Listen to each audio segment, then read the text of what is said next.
안녕하세요. 공인중개사로 일하고 있는 여자입니다. 요즘은 사람들 사이에서 보여지는 것이 참 많이 중요시되는 것 같아요. 현실적으로 어쩔 수 없다는 건 잘 알아요. 아무리 친한 사이라도 어떤 행동을 하고 어떻게 대접하느냐에 따라 평가가 달라지니까요. 하지만 꼭 그런 것들이 그 사람을 다 말해주지 않는다고 생각해요. 아무리 겉이 화려해도 속이 비어 있으면 결국 전부 거짓말이니까요. 사실 전 그런 과시 효과 허세 때문에 아주 황당하고 기막힌 일을 겪었는데요. 여러분들은 이 일을 어떻게 생각하실지 정말 궁금합니다. 그럼 지금부터 한번 이야기해 볼게요. 저는 일찍이 공인중개사 자격증을 따고 일을 시작했어요. 대학을 졸업하자마자 자격증을 취득했기 때문에 남들보다 취업도 빨랐고요. 공인중개사 이름 제 적성에 정말 잘 맞았고 그래서 열심히 일을 했습니다. 실적도 나쁘지 않은 편이라 제 나이치곤 돈도 제법 모을 수 있었고요. 그런데 일에만 열중하다 보니까 연애도 한번 제대로 못하고 벌써 30대가 되었더라고요. 요즘 세상에서 30 넘어 결혼하는 게 놀라운 일도 아니지만 부모님께선 걱정이 참 많으셨죠. 그래서 그 성화에 못 이겨 아는 분께 맞선자를 소개받아 나가게 되었습니다. 그리고 그 자리에서 남편을 만나게 되었고요. 남편을 맞선이라는 단어보단 소개팅이란 말이 더 잘 어울리는 사람이었어요. 나이는 저보다 2살 연상으로 공기업에 다니는 인물. 훤칠한 미남이었거든요. 사실 맞선이란 말에 조금 거부감이 있었는데 상대가 괜찮아서 그런지 굉장히 즐거웠어요. 그래서 그 이후로도 계속 만남을 이어갔죠. 이런 사람이 왜 아직 결혼을 못했나 싶었지만 그저 제가 운이 좋았다 생각했어요. 데이트가 이어질 때마다 관계가 진지해졌고 저도 남편도 서로에게 끌렸거든요. 결국 그렇게 데이트를 시작한 지 6달이 채 지나기 전에 결혼 이야기가 나와서 상견례 날짜도 바로 잡았습니다. 그만큼 좋은 사람이었어요. 데이트를 할 땐 늘 저를 생각해줬고 주변에 친구도 참 많았는데 한결같이 평가가 좋았습니다. 근데 상견례 날 서로의 가족을 이제 처음으로 보는데 글쎄 남편 아래로 여동생만 셋이더라고요. 여동생이 있다는 건 들어서 알고 있었지만 사남매라는 거 몰랐기에 솔직히 좀 놀랐습니다.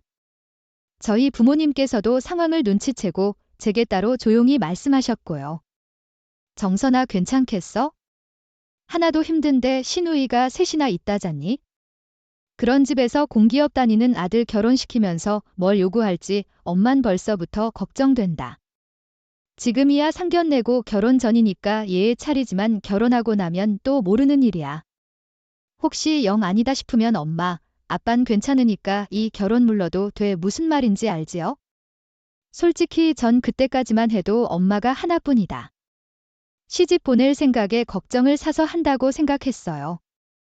그도 그럴게 상견례 자리에서 신우들은 아주 예의 바르고 얌전했고 절 언니 하면서 아주 잘 따랐거든요. 오히려 제 예상을 깨뜨리고 좀 뜨악하게 했던 건 바로 시부였는데 상견례 자리에서 무리한 혼수를 요구하시더라고요. 그래 공인중개사 일을 안다지 아직 젊은데 돈도 잘 벌고 일도 열심히 한다고 집은 우리가 알아서 할 테니 예단비랑 혼수는 좀 신경 써줬으면 좋겠구나. 우리 석호 체면도 있고 무슨 말인지 알지? 요즘은 뭐 간소하게 한다면서 이것저것 다 빼고 안 한다던데 그런 건 없는 집에서나 그렇게 하는 거고 여기 꼭 해야 하는 것들 위주로 목록을 뽑아왔다. 혼수를 벌써 이야기하는 것도 놀라운데 목록까지 있다고 하니 솔직히 좀 놀랐습니다. 당연히 저희 부모님께서도 그 상황을 당황해 하셨고요. 남편은 이 상황을 알았는지 몰랐는지 일단 넘기라며 신호를 보내는데 우선 웃으며 그 종이를 챙겼습니다. 그땐 처음 만나는 자리에서 더는 분위기를 깨뜨리고 싶지 않았거든요. 그리고 음식이 코로 들어가는지 입으로 들어가는지 모르는 채로 그렇게 상견례를 끝냈습니다. 근데 그날 자리가 끝나고 집에 와서 내용을 보니 가관도 아주 그런 가관이 없더군요. 지나치게 과한 혼수에 예단비도 모자라 알아서 하신다던 신혼집 전세 비용까지 절반을 부담하라는 식으로 적혀 있었습니다. 저는 남편과 상의한 후 다음날 곧장 전화를 드리고 찾아뵈었어요. 물론 그 전에 당시 예비 신랑이었던 남편과도 상의했고요. 아버님, 저희 결혼 때문에 이것저것 신경 써주셔서 감사합니다. 그런데 걱정해 주신 건 감사하지만 아무래도 이건 좀 과한 것 같아요. 저희 전세로 시작해서 앞으로 열심히 돈 모아서 집도 사야 되는데 저희 분수에 맞게 살림살이 하나씩 늘려가는 재미로 준비하는 게 더 좋지 않을까 싶어서요. 그래서 양가 집안의 혼수 같은 건 안 하기로 했습니다. 그리고 아무 도움 없이 저희가 모아둔 돈 대출 받아서 밑에서부터 천천히 시작해 볼게요. 아버님도 저희 행복하게 사는 모습 보고 싶으시잖아요. 그러니까 아버님이 주신 혼수 목록은 다시 돌려드릴게요. 제가 딱 부러지게 얘기를 하자 시부는 똥 씹은 표정을 하고 제 눈을 마주치지도 못하더군요. 그 뭐라고 할까? 며느리한테 가게 한몫 받아보려다 뒤통수 맞은 느낌. 딱 그런 표정이더라고요. 결국 떨떠름한 얼굴을 하시더니 알겠다며 자리를 뜨셨습니다. 다행히 그 뒤로 결혼 준비는 큰 무리 없이 진행되었고 그렇게 저와 남편은 결혼에 골인했습니다. 장밋빛 인생을 꿈꾸며 행복한 가정을 꾸리면서 살고 싶었어요. 처음엔 남편도 잘하려고 노력했고 저 또한 아내로서 며느리로서 잘하려고 노력했습니다. 하지만 시간이 어느 정도 흐르니 남편의 못 보던 모습들이 보이면서 장밋빛 꿈은 점점 무너져 갔어요. 결혼해서 잘 살면 참 좋았을 텐데 사람은 살아봐야 그 사람을 정말 알 수 있다더니 그 말이 딱 맞는 말이었더라고요. 우선 남편은 결혼 후 월급을 공동으로 관리하자고 이야기했어요. 저도 남편도 각자 일을 하니 월급을 한 통장에 넣어서 생활비며 공과금, 적금, 보험 등등을 거기서 한 번에 처리하기로 한 거였죠. 공동 예금 통장은 불편한 점이 많아서 각자 통장으로 월급을 받아 한 곳에 입금을 하기로 했는데 결혼하고 첫 월급날 남편이 그 통장으로 달랑 200만 원만 보낸 게 확인이 되더라고요. 저는 이게 무슨 일인가 싶어 얼른 전화를 걸었고요. 당신 왜 이번 월급 200만 원만 넣었어? 난 월급 전부 넣었는데 우리 월급은 공동으로 관리하기로 하지 않았어? 아, 그거 사실 부모님 앞으로 대출이 좀 있어서 그거 보내드려야 해서 그것만 보냈어. 근데 그 정도면 충분하지 않아. 당신도 벌고 우리 둘뿐인데 그거보다 더 많이 넣을 이유가 없잖아. 솔직히 우리 부모님이 나 이렇게 키워주시는데 든 돈이 얼만데 내가 아들이고 장남이라 용돈이랑 대출금 정도는 해드려야 돼 알지? 솔직히 좀 어이가 없었습니다. 미리 이야기를 했어도 이해하기 어려운데 말도 없이 대뜸 이렇게 해버리니 더더욱 이해하기가 쉽지 않았죠. 그리고 공기업이면 대충 검색만 해봐도 연봉이 나오는데 그중 200만 원만 넣고 나머지를 전부 저와는 상의도 없이 부모님께 드린다니 황당했어요. 그것도 그냥 다달이 보내드리는 용돈도 따로 보내드리고 대출까지 갚아드린다니 저는 너무나도 당당한 남편을 향해 그럼 저도 저희 부모님의 대출을 갚아드리겠다. 선전포고했습니다. 싸움이 될 거라는 건 알았지만 이런 식으로 해선 언제 집을 사고 어떻게 서로를 신뢰하며 살아갈 수 있을지 확신이 서지 않았어요. 뭐라고? 그럼 적어도 나한테 먼저 상의했어야 하는 거 아니야? 나 당신 아내야 가족이라고 효도하고 싶은 당신 마음은 이해하는데 그래도 이건 아니잖아 뭐 이런 걸 가지고 그렇게 화까지 대고 그래? 내가 뭐 어디 쓸데없는 곳에 돈을 쓴 것도 아니고 당신 너무 예민한 거 아니야? 내가 예민하다고 그래 알았어. 부모님께 효도하고 싶은 당신 마음 내가 이해할게. 그런 의미에서 나도 우리 부모님 대출 갚아드려도 되지 않? 나도 당신이 넣는 만큼만 통장에 월급 넣을 테니까 나중에 딴 말하기 없기야. 남편은 제 선언에 황당하다는 듯 반응했어요. 본인이 한 행동은 생각도 하지 않고 여자는 출가 외인이지 않느냐?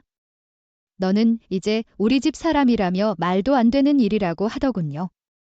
하지만 저는 남편의 그런 말에 넘어가지 않고 남편이 넣는 만큼만 통장에 입금했습니다.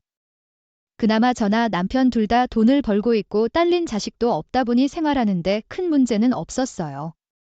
남편이 그 일로 마음이 상했는지 1달 넘게 말도 제대로 하지 않았지만 남편은 남편대로 저는 저대로 서로의 집에 돈을 보내고 돈은 똑같이 넣는 걸로 해서 흐지부지 넘어가게 되었고요.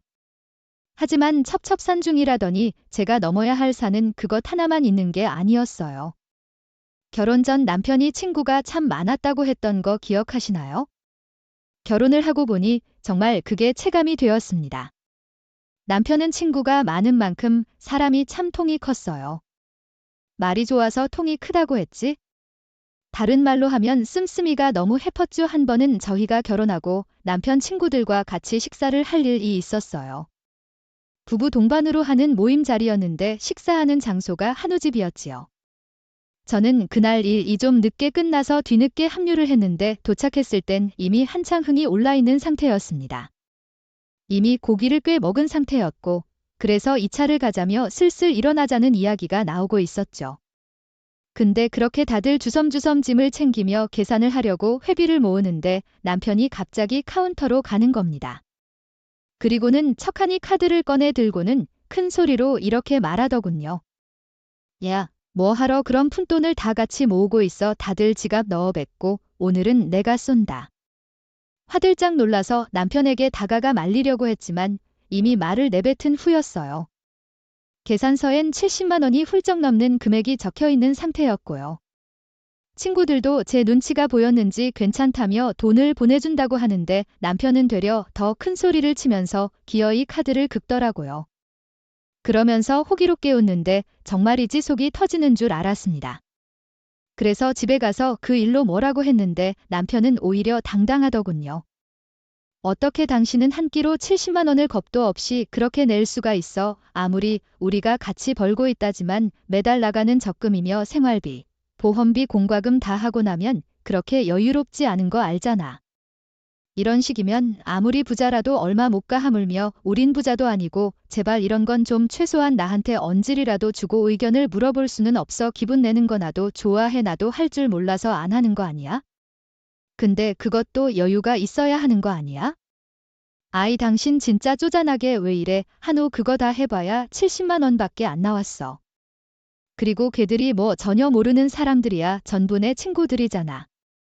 우리 결혼할 때 결혼식에 와서 축하도 해줬는데 내가 이 정도도 못 사. 내가 그동안 걔들한테 밥 사고 술 사고 한 게 얼만데 내가 결혼했다고 그 돈 못 쓴다. 그러면 걔들이 대체 날 뭐라고 생각하겠냐? 내 말은 그게 아니잖아. 애초에 그 식사 대접은 이미 결혼 전에 좋은 곳에 가서 비싼 음식 대접했고 신혼여행 다녀와서도 답례로 선물도 했어. 내 말은 대체 누가 결혼 전으로 시도 때도 없이 이렇게 거하게 밥을 사느냐 말이야. 당신 정말 진심으로 이러는 거야? 애초 그렇게 당신이 돈 쓰는 것 때문에 옆에 붙어있는 친구라면 친구도 아니야. 알고 보니 남편이 이런 식으로 밥을 산다거나 술을 사는 일이 그동안 꽤 잦았던 것 같더라고요. 친구들 입장에서야 좋은 술에 좋은 고기를 먹을 수 있으니 자연스럽게 주변에 사람이 많아진 거였고요. 아무리 좋은 회사에 다닌다지만 돈을 이렇게 물쓰듯 쓰는데 버틸 재간이 있을까? 솔직히 이때부터 걱정이 되었습니다. 집에 와서 이 일로 남편에게 진지하게 이야기를 했지만 남편은 귀등으로 들은 척도 하지 않았고요. 결혼 전에 절 위한다며 제 지갑은 손도 못 대게 하고 데이트 비용 다 낼 때 알아봤어야 했는데 저는 그게 그저 절 사랑해서 그런 줄 알았어요. 근데 그게 알고 보니 남들이 자신을 어떻게 보는지에 대한 허세와 과시욕 때문이었던 겁니다. 심지어는 저희 결혼하고 신우가 결혼을 했는데 글쎄 그때 축의를 500하는 것도 모자라 가정까지 2개 정도 맞춰주자고 하기도 했습니다. 아니, 당신 진심이야. 무슨 축의금을 500만 원이나 해. 아무리 동생이라도 내가 주위에 물어봤는데 200~300 정도면 충분하다고 하던데 거기에 냉장고에 TV까지 해준다고. 그것만 해도 벌써 돈이 몇백인데 설마 당신 신이들 결혼할 때마다 매번 이러겠다는 거야?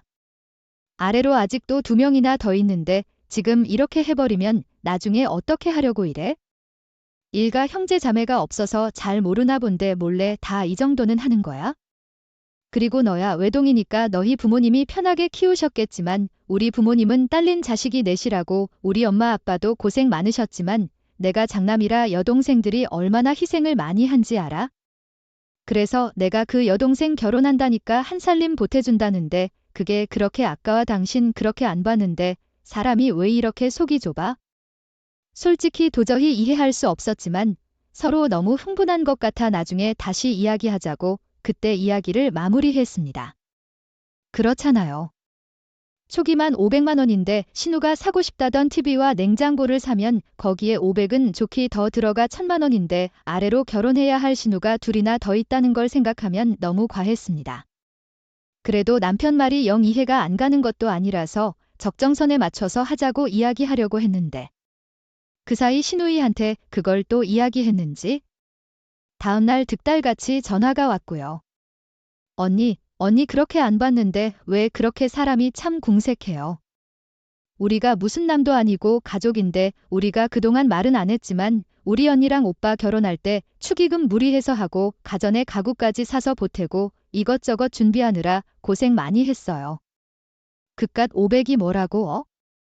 언니, 진짜 사람이 왜 그렇게 못됐어요? 이쯤 되니까 솔직히 사람이 기가 질리더군요. 초기 이야기를 하는데 시누이들 저희 결혼할 때 20씩 냈습니다. 네, 물론 가전제품이랑 가구도 사주긴 했죠. 20만 원짜리 전자레인지 하나랑 싸구려 서랍장 하나 그렇게 해줬습니다. 전 그래도 사람들이 정성이 있다고 생각해 너무 고맙다고 신혼여행 다녀올 때 면세에서 비싼 향수도 사다 줬는데 그걸 지금 꺼내서 생색내며 이야기하니 참 황당하더라고요. 그 일로 정말 남편과 대판 싸우고 결국 친정에서도 이 사실을 알고 넘어가라 달래서 겨우 화해했습니다. 그래도 도저히 그 축의금을 내고 가전까지 사주기엔 너무 무리라 축의만 하는 걸로 합의를 봤고요. 다음 시누이 결혼할 때도 최소한 똑같이는 해줘야 할 텐데 걱정이 됐지만 남편과 시누이가 워낙 완강하니 달리 더 방법이 없더라고요.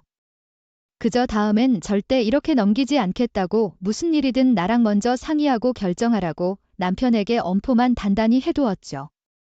그렇게 한바탕 해서 그런지 그 뒤로 한동안은 나름 조용했습니다. 제가 한 말이 농담이 아니라고 생각은 했는지 남편도 조심을 했고 저도 자꾸 돈 문제로 이야기하는 게 껄끄러워 어느 정도 유하게 넘겼죠. 근데 그 기간이 길게 가지 못했습니다. 또 그놈의 돈 문제로 사건이 터지게 됐습니다. 먼저 이 일의 발단은 저희 어머니 생신이었어요. 친정 엄마 생일이라 저도 이런저런 계획을 세우고 있었어요. 하나뿐인 딸 자식 결혼시켜놓고 그 딸 자식이 하루가 멀다 하고 속이 시끄러우니 얼마나 걱정이 많고 심란하실지 그게 너무 죄송스럽고 마음이 쓰여서 어떻게든 잘 살고 있다고 보여드리려고 좀 특별하게 보내려고 하고 있었어요. 근데 제가 노트에 이것저것 알아보며 계획을 세우는데 남편이 슬쩍 보더니 뭐 하느냐고 묻더군요. 뭔데 그렇게 며칠 동안 고민하면서 그러고 있느냐고 하면서요. 저는 그러지 않아도 남편과 잘 사는 모습을 보여드리고 싶었기에 노트를 남편에게 보여주며 솔직하게 말했습니다.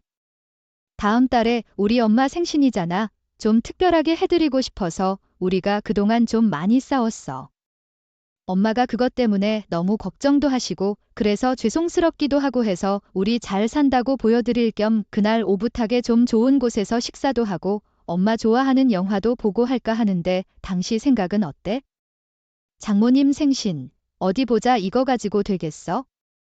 그러지 말고 이번 장모님 생신 나한테 맡겨봐. 내가 또 이런 거 아주 잘하잖아. 나만 믿어. 그날 장모님이랑 장인어른 모시고 드라이브도 하고 데이트도 하자. 당신 말대로 걱정 많으셨을 텐데 이 기회에 나도 점수 좀 따면 더 좋고 근데 그날 두 분 스케줄이 괜찮으시려나 족발집 문 닫고 하루 종일 같이 보내면 좋을 것 같은데. 정말 당연히 괜찮지. 나 결혼 전에도 여행 간다고 종종 문 닫고 다녀오고 했었어. 우리 엄마 아빠도 되게 좋아하실 거야. 고마워요 여보. 남편의 뜻밖의 제안에 저는 정말 진심으로 기뻤습니다. 그간 저희 부부 때문에 두 분이 늘 걱정이 많으셨는데 이걸 계기로 그 걱정을 덜 수 있을 테니 그야말로 금상첨화였죠. 솔직히 남편이 시댁엔 효자여도 저희 부모님께 너무 대면대면하고 무뚝뚝한 것 같아서 속상했는데 그래서 더 기쁘기도 했습니다. 딸인 제가 준비하는 것보다 남편이 준비하는 게 더 감동스러울 것 같기도 했고요. 그렇게 부모님께 생일에 같이 데이트하자고 말씀드렸고 두 분은 그날 족발집 문을 닫기로 하셨어요. 저는 그날만 손꼽아 기다렸습니다. 이제야 뭔가 좀 제대로 굴러가는구나 그래? 서로 다른 사람이 결혼해서 같이 살면 이 정도는 싸우는 거고 이렇게 정부치는 거다 싶었죠. 드디어 어머니 생신이 되고 남편은 차를 몰아 부모님을 모시고 어디론가 운전을 갔습니다. 그리고는 벚꽃 축제가 열린다는 어느 작은 도시로 향했어요. 그 도시는 남편이 결혼 전 자주 놀러 가던 곳이라고 하더군요. 아이고, 우리가 사위 덕에 이런 호강을 다 해보는구나. 청소나 저거 좀 봐라 벚꽃이 아주 그냥 흐드러지게 피었어. 이런 데서 뭘 먹어도 정말 맛있겠다. 장모님 장인어른 정말 이쁘죠? 여기가 저기 맨날 뉴스에 나오는 것보다 벚꽃이 더 예뻐요. 거기보다 사람도 적어서 구경하기도 훨씬 수월하고요. 그리고 제가 여기 몇 번 와봐서 아는데 진짜 음식도 괜찮거든요. 우선 벚꽃 구경하고 나중에 제가 좋은 곳으로 안내해 드릴게요. 모든 것이 순조로 왔습니다. 벚꽃도 예쁘고 사람이 좀 많긴 했지만 다른 벚꽃 축제들보단 한산한 편이라 여유롭게 즐기기엔 나쁘지 않았어요. 남편이 챙겨온 카메라로 사진도 찍고 이리저리 구경도 하고 오랜만에 정말 진심으로 평화롭게 봄을 즐길 수 있었죠. 그렇게 한창 산책을 즐기고 이제 배가 고파져서 남편에게 식사를 하러 가자고 말했고요. 당신 배고파 그래? 이제 밥 먹으러 가자. 장모님 장인어른, 제가 진짜 기막힌 곳으로 안내해 드릴게요. 솔직히 아침 일찍부터 출발하느라 밥을 못 먹었더니 저도 부모님께서도 배가 몹시 고픈 상태였습니다. 그래서 남편에게 말해서 그렇게 가는데 정말이지 한참을 걸어가더군요. 벚꽃 축제가 열리는 곳을 벗어나 정말 시장 있는 쪽으로 깊숙이 들어가는데 제가 상상했던 것과는 전혀 다른 곳에서 남편이 걸음을 멈췄습니다. 이모, 안녕하세요. 오랜만이죠. 장사 잘 되세요? 아이고 이게 누구야? 정말 오랜만이네. 이게 어쩐 일이야? 이 옆엔 누구야? 결혼했어? 네. 제 안사람이랑 장인 장모님이세요? 아직 된장국밥 하시죠? 된장국밥 3개랑 순대 1접시 주세요. 이모 손만 믿고 모셔온 거니까 맛있게 해주시고요. 기막힌 곳으로 안내한다고 하더니 정말이지 기가 막혔습니다. 그도 그럴게 그곳은 척 보기에도 허름한 테이블도 3개밖에 없는 아주 작은 식당이었어요. 오래되긴 했는지 테이블도 의자도 모두 낡았는데 맛집인지 아닌지 몰라도 장모 생일에 찾아올 만한 곳은 아닌 게 확실해 보였죠.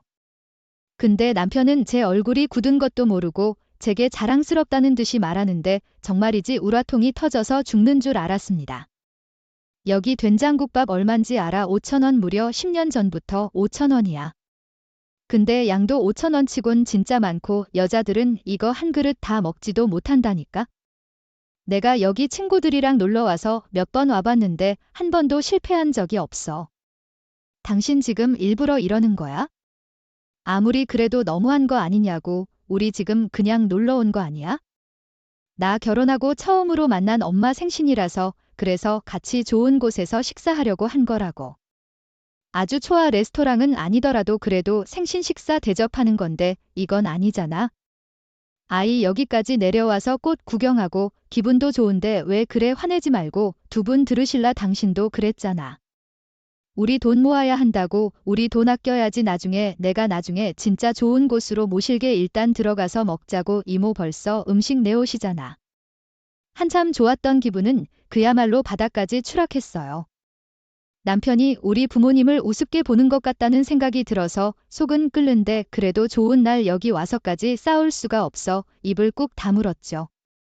부모님께선 벌써 그런 눈치를 채셨는지 불편한 얼굴로 제 눈치를 보시더니 이런 곳이 맛있다며 슬쩍 분위기를 맞춰주고 계셨고요.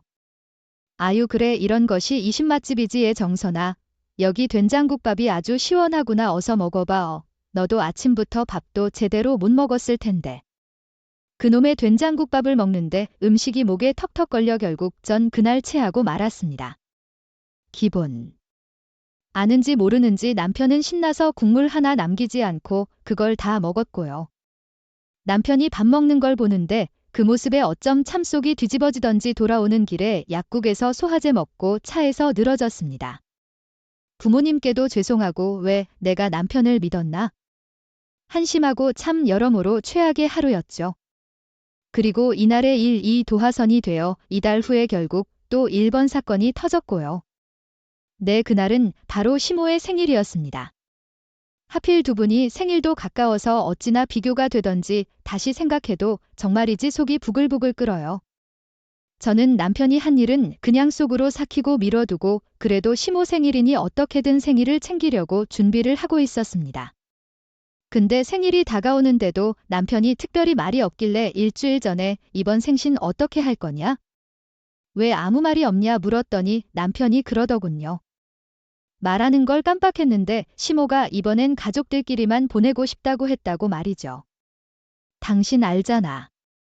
우리 엄마 낯가리는 거 그러게 당신이 좀 평소에 살았게 했으면 좀 좋아. 아무튼 이번 생일은 엄마가 가족들끼리만 보내고 싶다고 나만 오래 그냥 가서 밥이나 먹고 올 것 같으니까 당신은 신경 쓰지 마. 살갑기 하라는 말도 어찌나 기가 막히던지 생전 저희 부모님께 전화드린 적 없는 남편과 달리 저는 최소한의 며느리 도를 다했습니다. 집에서 행사가 있다고 하면 반려가 일손을 거들었고 그래도 어떻게든 잘 지내보려고 종종 반찬을 싸들고 찾아뵙기도 했고요. 그래서 그 말도 기가 막힌데 가족들끼리만 보내고 싶다니 결혼을 했으니 엄연히 저도 가족인데 저를 인정하지 않는다는 말처럼 들려서 기분이 안 좋더라고요. 남편은 아니라고 했지만 마치 시댁 식구들이 짜고 저를 따돌리려는 것처럼 느껴졌죠. 근데 그날 시누이들은 친모의 생일에 지 오빠들 차 타고 같이 가겠다며 찾아왔는데 옷을 아주 그냥 쫙 빼입었더군요. 남편도 그냥 식사가 아닌지 비싸다고 아껴두었던 정장을 꺼내서 입었고요. 이때부터 느낌이 쎄해서 이게 대체 무슨 일인가 싶었는데 저희 생활비 통장 카드로 무려 300만 원에 가까운 돈이 긁혀 있었습니다. 한우를 툭불로 배 터지게 먹어도 그 정도는 안 나올 것 같은데 저는 이게 대체 무슨 일인가 싶어 당장 남편에게 전화를 걸었고요. 집에서 밥 해먹기 번잡하다고 밖에서 식사했어. 결혼하고 엄마 첫 생신이시잖아. 당신도 이해하지야 됐고 아무튼 자세한 건 나중에 집에 가서 이야기해. 지금 좀 정신이 없어. 남편은 이 말만 딸랑 남기고 전화를 툭 끊었습니다. 답답해서 미칠 지경이 된 전 신우들이 평소 사진을 올리는 블로그에 들어가 확인을 하고 기절초풍했고요. 시댁 식구들이 식사를 한 곳은 인당 50만 원이나 하는 초호화 호텔 고급 뷔페였습니다. 살면서 10만 원짜리 밥을 먹는 것도 흔치 않은데 50만 원이라니 상상이 가시나요? 그 사진을 보는데 당장 저희 어머니 생신날 그 시장 깊숙한 곳에 있는 된장국밥집이 생각나고 손이 덜덜 떨리더군요. 대체 얼마나 우리 집을 그리고 저를 우습게 알면 이런 짓을 당당하게 하는지 정말이지 화가 났죠. 예상하셨듯 그날 남편이 들어오고 저희는 미친 듯이 싸웠습니다. 세상 어느 자식이 이걸 참을 수 있겠어요? 시댁이 비싼 밥 사준 게 문제가 아니라 저희 부모님을 이렇게 차별하고 홀대하는데 견딜 수가 없었습니다. 당신 우리 엄마 생신 땐 된장국밥 한 그릇 꼴랑 사드리면서 돈 아끼자더니 이게 무슨 짓이야? 당신 엄마 입은 입이고 우리 엄마 아빠 입은 주둥이야. 뭐 50만 원 그것도 두부만 모시고 간 것도 아니고 신우들 셋까지 데려가서 식사 함께 300만 원을 긁어. 이게 지금 말이 되는 일이라고 생각해. 솔직히 우리 인정하자. 사람은 다 급이라는 게 있어. 너랑 나만 봐도 그래? 공기업 다니는 나랑 동네 구멍가게 같은 부동산에서 일하는 너랑 같냐? 똑같은 부모라도 거기에 맞는 음식이 있는 거야? 아니 똑같은 부모도 아니지. 그 쬐그만 족발집이나 하는 너네 부모님이랑 교육자 출신인 우리 부모님이랑 같아. 우리 엄마 아빠 나 이렇게 번듯하게 키워주셨는데 이 정도 호강을 하셔야지. 안 그래? 너도 내가 철밥통 공기업 다니는 덕에 앞으로 걱정 없잖아. 그래서 내가 우리 엄마 아빠 좋은 거 좀 드시게 하겠다는데 뭐 불만이야? 그 놈의 공기업 그놈의 공기업이 뭔지 아주 그냥 집안 전체가 유세가 대단하다 싶었습니다. 저라고 돈 못 벌지 않고 남들보다 잘 버는 편이라고 생각하는데 사람을 이렇게 낮잡아 보니 참을 수가 없었죠. 저는 결국 폭발했고 남편에게 당장 나가라고 소리쳤습니다. 남편은 기가 막히게도 나가라면 못 나갈 줄 아냐며 그대로 집을 나가 며칠 동안 소식이 없었고요. 다음 날 또 시댁에서 득달같이 전화가 걸려왔고 저는 그 모든 전화를 무시했습니다. 시모의 시부 시누이까지 하루 종일 전화가 오는데 급기야 큰 소리 치고 나간 남편까지. 그게 그렇게 잘못이냐면 난리를 치더군요. 친정에서도 이 사단이 난 걸 알고 저를 걱정하며 계속 연락이 오고 이혼이란 단어가 머릿속에서 하루 종일 맴돌았습니다. 그리고 그 이혼이란 단어에 아주 확인 도장을 시켜주는 전화를 한 통 받게 되었죠. 안녕하세요. 형수님, 저 준호입니다. 저 기억나세요? 그 친한 후배라고 결혼식에도 갔었고 그때 식사 자리에도 있었는데 네, 준호 씨 안녕하세요. 근데 저한테 무슨 일로 남편이 전화를 안 받던가요? 지금 남편 집에 없는데 다름이 아니라 사실은 제가 양심적으로다가 좀 드릴 말씀이 있어서요. 남편이 친한 후배라는 준호 씨의 이야긴 아주 놀라웠습니다. 두 사람은 결혼 전부터 친한 사이로 결혼 후에도 자주 만나 술을 마시는 사이였어요. 저랑 그렇게 싸우고 나간 날도 두 사람은 같이 술을 마셨는데 그 일로 할 말이 있다면서요. 저는 준호 씨의 말을 듣고 깜짝 놀라고 말았습니다. 그때 하도 형님이 아니, 이젠 형님도 아니지. 아무튼 그놈이 술 마시자고 해서 평소 가던 유흥업소를 갔거든요. 유흥업소요? 네, 형수님한테 죄송하지만 저희 몰래 그런데 다녔습니다. 신나게 놀려고 아가씨도 안 치고 비싼 양주도 시켜서 너무 재밌게 놀았어요. 그런데 이놈이 배신을 하더라고요. 분명 자기가 먼저 3차로 아가씨랑 놀고 싶다면서 유흥주점에 가자고 했으면서 다음날 되니까 술 잘 먹었다고 나 몰라라 하더라고요. 그때 술값이 얼마 나온 줄 아세요? 얼마가 나왔는데요? 무려 780만 원이요. 지가 비싼 술집 데려가더니 배제라는 식으로 나오는데 제가 열받겠습니까? 안 받겠습니까? 나도 집사람 몰래 계산한 거여서 돈을 달라고 하니 이리저리 쥐새끼처럼 피해 다니는데 정말 미쳐버릴 것 같습니다. 오늘도 일 때문에 집사람하고 대판 싸우고 오는 길이에요. 그래서요. 그런 술집 갔다고 자랑하러 왔어요. 참. 둘 다 한심하네요. 둘 다 마누라가 있는데 그런 데를 가고 싶어요. 그래서 절 왜 찾아오신 건데요? 남편 놈이 주지 못한 술과 저한테 받으러 왔어요? 아니요, 복수하고 싶어서요. 그 대신 양심 제보하려고요. 그 놈의 실체를 알려드리려고요. 유흥업소를 갔다는 것도 기가 막힌 일인데 후배에게 그 돈을 덤탱이 씌웠다는 이야기를 들으니 헛웃음만 나왔습니다. 준호신 이야기를 거기서 그치지 않고 그동안 제가 몰랐던 놀라운 이야기를 털어놓았습니다. 이야기를 듣는 순간 저는 충격으로 너무 어지러운 나머지 다리에 힘이 풀려서 주저앉고 말았죠. 형수님, 제 말에 충격받지 마세요. 그 놈이 뭐라고 한 줄 아세요? 형수님이 여자로 안 보인대요. 그냥 이혼하고 싶다고 결혼한 걸 후회한다고 하더라고요. 그래서 헛권의 아가씨들이랑 놀려고 유흥주점 다닌다고요? 뭐라고요? 그리고 그놈이 맨날 공기업 공격하면서 유세 부리죠. 근데 그거 다 거짓말입니다. 아니, 완전 거짓말은 아닌데 공기업 다니는 거 맞거든요. 근데 저랑 그놈 둘 다 정규직도 아니고 계약직이에요. 특히 그놈은 업무 평가도 완전 별로고요. 정규직 되려면 시험이 진짜 중요한데 맨날 여자 끼고 술집이나 다니고 형수님 선택 잘하세요. 모르시는 것 같아서 제가 말씀드리는 겁니다. 그리고 그놈 집에 아직 안 끼어들어왔죠. 들어오면 술값 780만 원 보내라고 꼭 말씀도 전해주세요. 안 그럼 저도 가만히 안 있는다고요? 저는 준호 씨의 말을 듣고 충격을 받고 말았습니다. 그동안 나한테 그렇게 행동을 했던 게 이런 이유였다니 내가 여자로 안 보인다는 말에 참 웃음이 나오더군요. 그리고 준호신 자신의 말이 진짜라며 술값 때문에 싸운 문자며 남편과 나눈 대화 내역을 보내왔습니다. 전 온 세상에 절 놓고 몰래카메라라도 하는 줄 알았어요. 속일 게 따로 있지?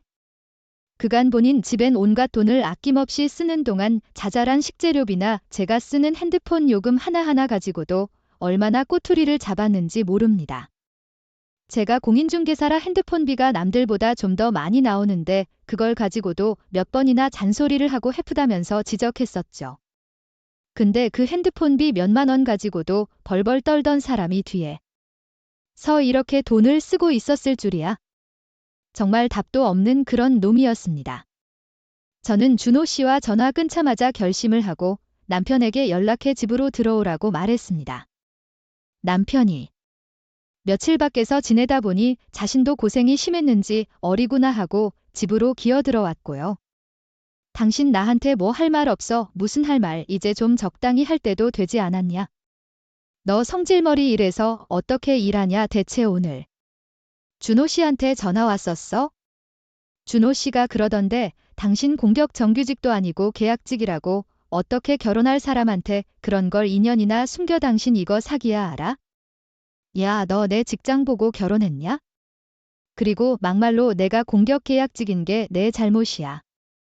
회사에서 안 시켜준 걸 나보고 어쩌라고? 그리고 내가 언제 공기업 정규직이라고 너한테 했어 공기업에 다닌다고 했지? 사람 자꾸 사기꾼 취급하는데 너야말로 속물적이라는 거 몰라? 사람을 말이야. 정규직 비정규직 가지고 이런 식으로 차별해도 돼 그래? 계약직 그게 문제는 아니지 뭐 그럴 수 있어? 근데 당시랑 당신 집에서 그동안 어떻게 했니? 나 조그만 사무실에서 일하는 공인중개사고 당신은 공기업 다닌다고 무시하고 유세하지 않았어. 당신 말이 성립하려면 당신이 그동안 나한테 그런 말을 했으면 안 되는 거야? 그런 것도 몰라. 그리고 유흥업소는 또 뭐야? 당신 나랑 싸운 날 준호 씨랑 유흥업소 갔다며 그날 술값도 800만 원 가까이 나왔고 그 돈은 당신이 덤탱이 씌웠다고 준호 씨가 그러더라. 아이 그것 때문에 지금 이러는 거야. 난 또 뭐라고 뭐 그래 갔다 갔어. 남자가 돼가지고 술집 좀 갈 수 있지. 그 새끼 진짜 쪼잔하게 그걸 잃으냐. 야 솔직히 나 그날 기분 안 좋아서 술 마시고 싶었던 건 사실인데 그날 술집 가져간 것도 준호고 여자 끼고 논 것도 준호야. 난 옆에서 그냥 술 마셨어. 당신은 남편을 그렇게 못 믿어? 자리 없는 사람이라고 아무렇지 않게 거짓말을 하며 뻔뻔하게 구는 남편을 보며 저는 실소했습니다. 준호 씨가 이미 남편과 술값 때문에 다투었던 문자 내역까지 보내줬는데 뭐가 그리 당당한지 이해가 되지 않았죠. 제가 어이가 없어서 말을 잠시 멈추자. 남편은 오히려 더 기가 살아서 뻔뻔하게 굴었고요. 그래서 뭐 이제 와서 어쩔 건데 여자 나이 30대면 이미 결혼 시장에서도 퇴물인데 이혼까지 하려고 다 지나간 일 가지고 난리 좀 피우지 마. 별것도 아닌 걸 가지고. 이제 와서 뭐 어쩔 거냐고 내 생각이 궁금하긴 하니 그런 말해줄게. 난 너랑 이혼할 거야. 이 집에 들어간 내 돈도 다 뺄 거고 그간 있었던 일들 전부 위자료 청구 소송할 거니까 당신도 준비 잘하는 게 좋을 걸. 이런 걸로 이혼이 된다고 세상 물정을 이렇게나 몰라요. 이런 걸로 이혼이 되고 위자료 받을 수 있으면 이 세상에 이혼하는 부부가 몇이나 되겠냐 내가. 당신을 달리 무시하는 줄 알아? 이렇게 말도 안 되는 일로 그렇게 악을 쓰니까 그런 거야? 남자가 밖으로 나돌면 아내 된 입장에서 내가 뭘 잘못했나 생각을 좀 해봐야 아는 거 아니야? 당신은 내가 유흥업소를 갔든 어딜 갔던 탓할 자격도 없어. 매번 그렇게 남자가 하는 일에 따박따박 말대꾸를 하는데 내가 안 질리고 배겨. 그래서 내가 지금 그걸 당신한테 말해주려고. 첫째, 당신은 결혼 생활 동안 공동재산을 마음대로 돈 쓰고 다녔잖아. 내 의견을 묻지 않고 거금을 사용하고 내 마음대로 지 집에 갖다 주고. 둘째, 당신은 나한테 직업을 속였어. 당신은 나한테 공기업 정규직이라고 말하지 않았으니까 사기가 아니라고 하지만 당신 집에서 그동안 나나 우리 집에 했던 말 생각을 좀 해봐. 누가 그걸 정황적으로 비정규직이라고 생각할 것 같아. 셋째, 그리고 당신은 당신이 공기업을 다닌다는 이유로 내 일을 비하하고 무시하는 발언을 해왔어. 언어폭력이라고 혹시 들어는 봤는지 모르겠네. 넷째, 당신 집과 우리 집을 차별해서 대우하고 그 일로 우리 부모님까지 모욕했지. 당신이 그렇게 좋아하는 효도 나도 한번 해보려고. 우리 부모님은 내가 이렇게 사는 걸 원하지 않으실 테니까 이것도 이유가 되지 않을까? 다섯째, 유흥업소에 간 거 준호 씨가 그간 당신과 했었던 대화 내용 메시지 나한테 다 보내줬어.